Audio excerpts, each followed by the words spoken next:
Assalamualaikum warahmatullahi wabarakatuh. Perkenalkan, nama saya Sadwis. Saya dari Prodi Pendidikan Pancasila dan Kewarganegaraan, Fakultas Ilmu Sosial dan Universitas Negeri Jakarta. Pada video kali ini saya akan membahas mengenai esai reflektif yang nantinya akan ada beberapa bagian yang tentu saya akan jelaskan. Yang pertama itu ada pengalaman dan refleksi. Ceritakan pengalaman Anda selama mengikuti perkuliahan LKF-PKN pada semester ini yang paling relevan dengan konsep filsafat pendidikan sosial rekonstruksionisme. Apa yang Anda pelajari tentang peran pendidikan dalam mendorong perubahan sosial? Nah, dalam pembelajaran yang sudah saya lalui pada semester ini, menurut saya ada materi yang sangat berhubungan dengan rekonstruksionisme sosial. Yang pertama ada materi sosiologis dan antropologis serta psikologis dan pedagogis. Kenapa begitu?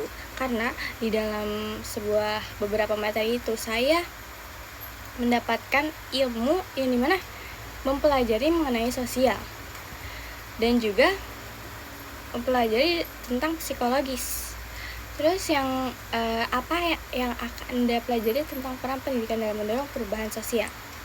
Yang saya pelajari adalah pendidikan sangat penting dalam adanya pengaruh perubahan sosial, karena untuk mencapai kegiatan pendidikan tersebut tentunya kita akan pergi ke sekolah, yang dimana di sekolah ini adalah pusatnya untuk kita bersosialisasi, karena di sekolah itu ada banyak sekali orang.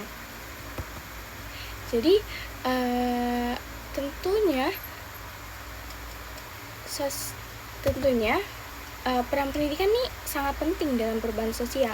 Walaupun kita nggak sekolah atau ada yang nggak sekolah, untuk mencapainya suatu ilmu untuk mencari tahu suatu ilmu, kita tentu harus bersosial untuk bertanya-tanya kepada orang-orang tentang pendapat dia ini atau apapun itu.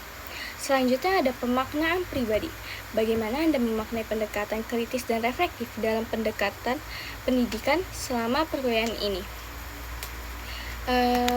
Saya memaknai pendekatan kritis dan reflektif adalah suatu hal yang baik, karena untuk saya adanya kritis reflektif, saya jadi terus berpikir dan terus mencari suatu jawaban atau suatu ilmu untuk saya teliti apakah ilmu ini konkret dengan sebuah sumbernya atau tidak. Dan tentunya saya jadi ingin lebih tahu banyak hal. Dan selanjutnya, Anda memberikan contoh konkret dari aktivitas perkuliahan atau penugasan yang membantu Anda berpikir kritis tentang realitas sosial. Contohnya ketika kita presentasi itu tentunya ada yang namanya tanya jawab. Di tanya jawab ini saya sendiri merasa adanya dorongan untuk bertanya, dan itu membuat kita semakin berpikir kritis untuk bertanya. Itu bukan hanya bertanya, tetapi harus ada makna yang ada di dalam pertanyaan itu. Apakah itu pantas untuk ditanyakan atau tidak? Terus adapun juga ketika kita berdiskusi, tentunya di perkuliahan ini banyak sekali kerja kelompok, dan di situ kita akan berdiskusi dengan anggota lainnya. Selanjutnya, peran sebagai dosen masa depan. Jika Anda menjadi dosen mata kuliah ini di masa depan, bagaimana Anda akan merencanakan rancangan perkuliahan yang berorientasi pada rekonstruksi sosial? Saya merencanakan mata kuliah yang membuat para mahasiswa semuanya aktif. Terus jelaskan secara singkat strategi pengajaran yang Anda gunakan untuk mendorong kolaborasi dan partisipasi aktif. Yang tadi saya bilang, saya merencanakan mata kuliah yang membuat para mahasiswa semuanya aktif. Jadi setiap pertemuan saya akan menjelaskan terlebih dahulu, dan lalu saya akan menunjuk secara acak tentang materi ini. Mau gak mau siswa itu harus menjawab pertanyaan saya. Jika tidak, mungkin siswa tersebut akan saya keluarkan dan mengajarkan kuis di luar agar mahasiswa tersebut lebih mendalami materi yang udah saya berikan.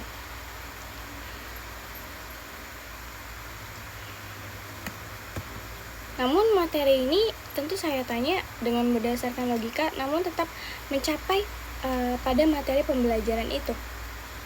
Selanjutnya, integrasi teknologi pembelajaran. teknologi pembelajaran apa yang Anda gunakan untuk mendukung rancangan perkuliahan yang berorientasi pada representasi sosial? Jelaskan alasan memilih teknologi tersebut dan bagaimana teknologi tersebut dapat memperkaya proses pembelajaran. Setiap tahun tentunya kita bakalan ada upgrade teknologi. Jadi menurut saya untuk kali ini teknologi yang pantas atau baik dalam pembelajaran itu teknologi informasi, karena di dalam teknologi informasi mempunyai banyak akses yang dimana kita bisa mengetahui ilmu-ilmu dari mana saja, dan juga di teknologi informasi ini kita mempunyai media sosial yang dimana itu sangat membantu berorientasi pada representasi sosial. Pada media sosial ini kita bisa berbincang-bincang kepada teman ataupun semua orang yang ada di media sosial, dari luar negara, dari luar daerah, ataupun lainnya. Selanjutnya ada nilai dan dampak demokrasi.